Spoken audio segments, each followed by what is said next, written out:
The Dick Show. All right, what do we want to move on to? NASCAR. It was a rough fucking weekend for a couple of our picks here. Martin Truex Jr. is who I had, and that poor bastard had a rough day all day long. I mean, bouncing off walls, horrible pit stops, blows his motor with 20 laps to go, and only ends the day with 19 points.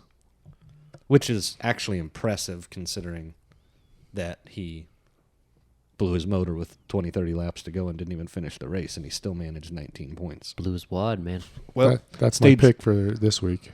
That's a good pick. That is a good pick. Chris had picked Tyler Reddick, who won the week for him with 42 points. That's a hell of a points day right there. Yeah, that really helped out a lot. That was a sweet, sweet win. And or then not win, but it's a win. It's a win for me. For the week. Yeah, for the week. Yeah. And then at Homestead, Kelly had picked Chris Buescher, who kind of had a rough day too. I mean, he had a good day. He was up there all day and just fell apart. But he came home with 16 points. So in the standings, Chris has finally chased Kelly down, even though he's in arrears a week. Didn't even pick 1 week, so he's only 6 points behind. 6 points out of second place, boys. I like it. Yeah. And then I'm up in one with a 15-point lead there. Yeah, 15 over Kelly, and 21 over me. Yep. One race is all it takes. Yeah, so this week, before we get to this week, did you see Kyle Larson hit the pit wall? The barrels at the end of the pit wall? I did not. Oh, yeah. So he was trying to come to pit road, and he said that he was coming in behind Ryan Blaney, and he said Blaney checked up speed-wise way more than he expected him to. He was running second to Blaney at the time, but like maybe 6-7 tenths of a second behind him. And when they both pulled off to the track to the pit, Larson knew he could drive it in pretty deep and try to close some of that time gap and maybe even get around him on pit road, with a quick pit stop.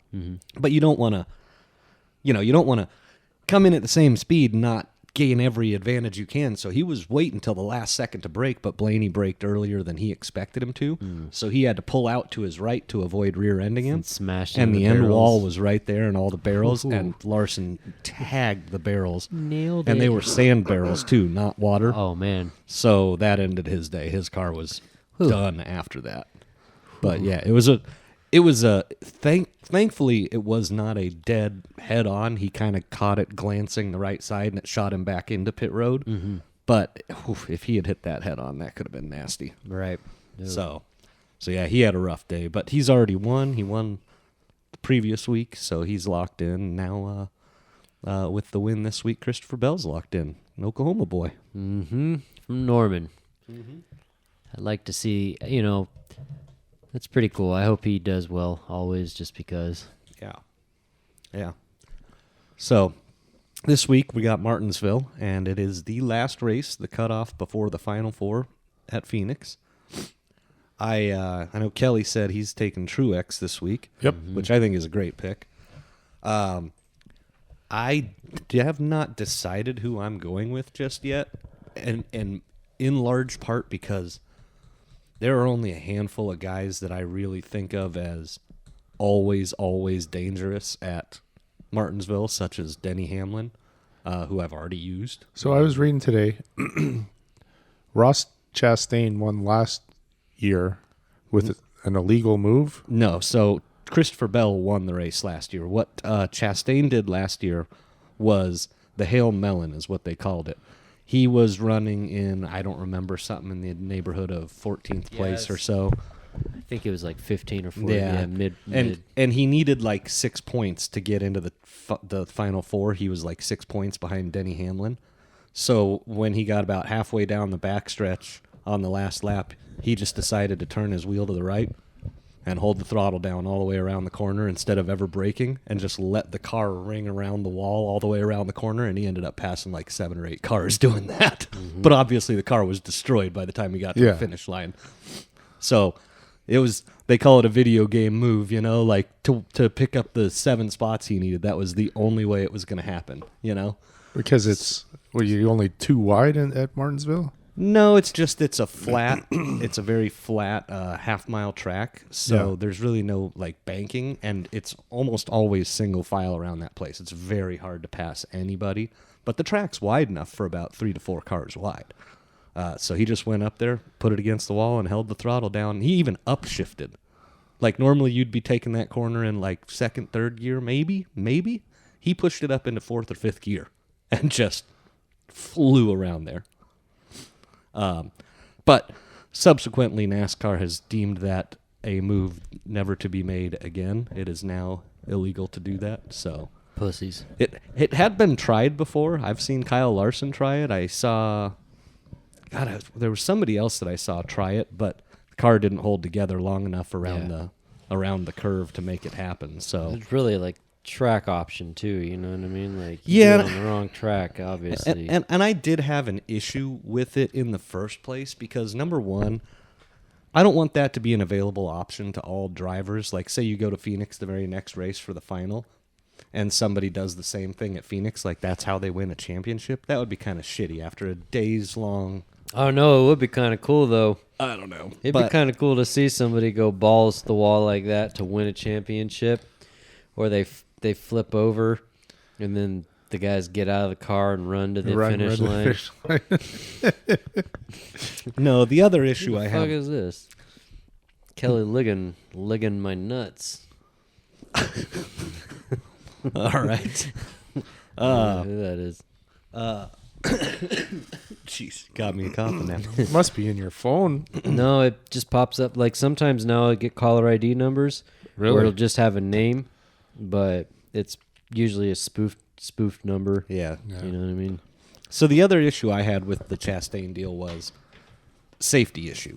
Martinsville is one of those tracks that has a wall that opens for trailers to get to the infield, not a tunnel underneath it like our track has. And when you have a wall that opens, that means there's hinges, and if you're riding that wall and pushing that 3,000-pound car up against it, what if the latch that holds that thing shut gives and the wall starts to open, and then you kind of hit an end? You know, that is just, it's a dangerous thing to do at a lot of tracks like that. So I think that's part of why they... Is Jimmy Johnson still racing? Why is his name on that list? He did run in a couple races this year.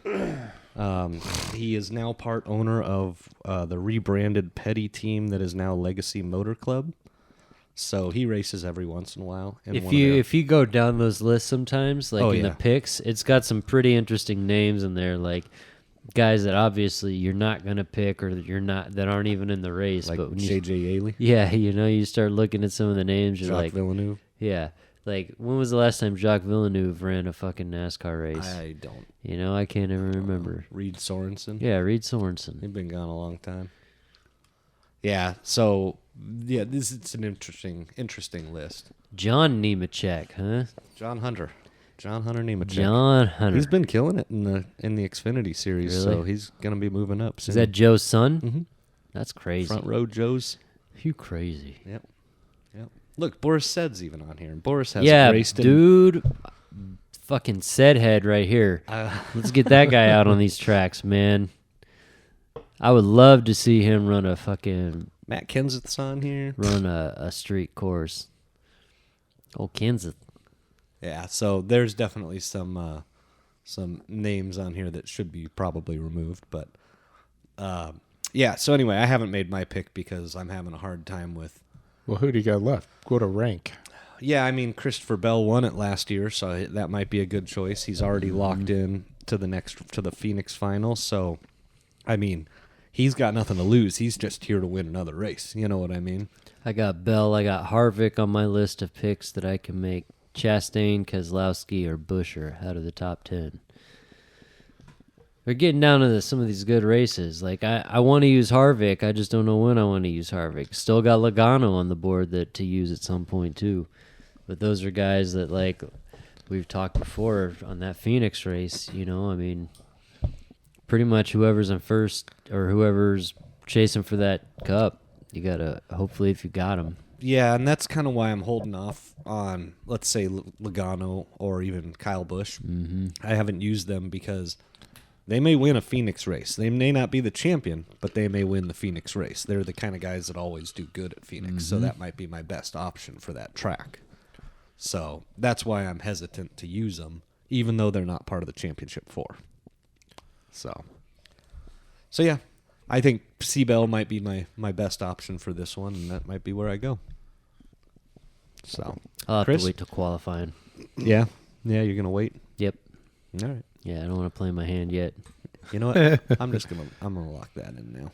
Ooh. I'm gonna lock in Seabell. Getting ballsy. Well, it probably makes the most sense for what I have available. I took Truex because he's won on that course 3 times in the last 4 years. Yeah. Yeah, I mean they race there twice a year, so you Yep. get a lot of opportunities at that track. That's one that Hamlin has won a lot. Hendrick cars are always good. Nah, I don't care. Chase Elliott's won there. Jimmy Johnson probably holds the records for most wins there. Jeff Gordon's got to be up there with him, close. Yeah, the Hendrick cars have just always done well there, so you can't count them out ever. I sounded Canadian. I said, "Oh, can't count them out. Count him out. You Ever. can't count them out." Ever. All right, so yeah, I think that about wraps it up for NASCAR. I'll tell you right now, if you ever get a chance to watch this movie, it's called, I think it's called Fubar, but it's about like Canadian, just a couple of like young 20-year-old, like long-haired, mullets, and they always say like, "Yeah, give her, eh? Give her." Give her. I have to look that up and see if you can watch it anytime. It's so stupid. It's funny. Canada. When I think Kids in the Hall, I used to love Kids in the Hall when I was younger. Oh, Canada. All right. So, speaking. Oh man, you know what we should have done? We should have done. We'll save it for next week. Hookers and blow. No, yeah, Yeah, right. We'll do that next week. Yeah, we'll do the hookers and blow next week. Yeah, yeah.